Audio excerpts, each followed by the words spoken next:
রাধে জয় রাধে জয় জয় রাধে শ্যাম। কি বুড়িমা, হ্যাঁ গো রাধে, এতদিন পরে কি তোমার এই দাসীর কথা স্মরণ হয়েছে? অমন করে কেন বলছো রাধে? অমন করে বলো না রাধে।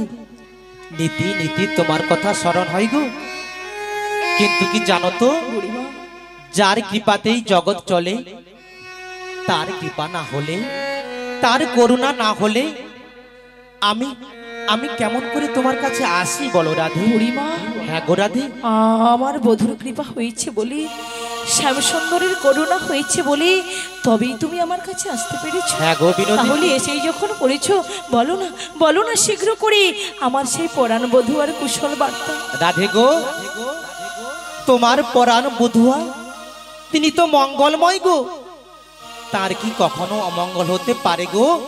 তিনি মঙ্গলই রয়েছেন রাধে, তিনি কুশলে রয়েছেন গো। তবু জানতে যে বড় ইচ্ছে করে গো, প্রাণবধূ কোথায় রয়েছেন, ব্রজকিশোর কি অবস্থার মধ্যে রয়েছেন বুড়িমা? ওগো বিনোদিনী, তিনি রয়েছেন ওই যমুনার কিনারে কদম বৃক্ষের তলে, অধরে মুরলী ধারণ করে ত্রিভঙ্গ বঙ্কিম ঠামে রাধে রাধে বলে বংশীধ্বনি করে গো বুড়িমা। ওই শোনো রাধে, সেই ঘর ছাড়া বংশীধ্বনি কানেরও ভিতর দিয়া মরমে পশিল, আকুল করিল মোর প্রাণ। সখী কেবা শোনাইল মোরে শ্যামনাম। কিন্তু বুড়িমা, তুমি আমায় একটা কথা বলতে পারো কি? আমার প্রাণবধূ, আমার প্রাণনাথ তিনি এই অসময়ে ওই যমুনার কিনারেই বা কেন? অসময়? অসময় কেন বলছো রাধে? অসময় কেন বলছো? আজকেই তো বড় সুসময় গো বুড়িমা।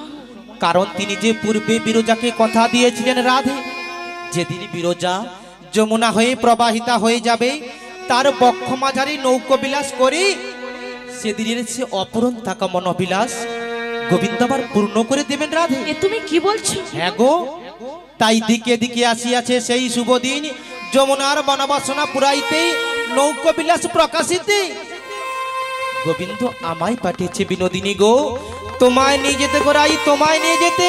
এ তুমি কি বলছো বুড়িমা? রাধে গো, নিয়তির খেলা ঘরে যাহা সত্য তাহাই বলিলাম মাত্র। কিন্তু বুড়িমা গো, তুমি নিয়ে যেতে চাইলেই তো আমি যেতে পারবো না গো। বাড়িতে আমার বাদিনী শাশুড়ি ননদিনী রয়েছে, ওরা যে কেউ আমায় ভালোবাসে, ওরা কেউ আমাকে সহ্য করতে পারে না জানো বুড়িমা।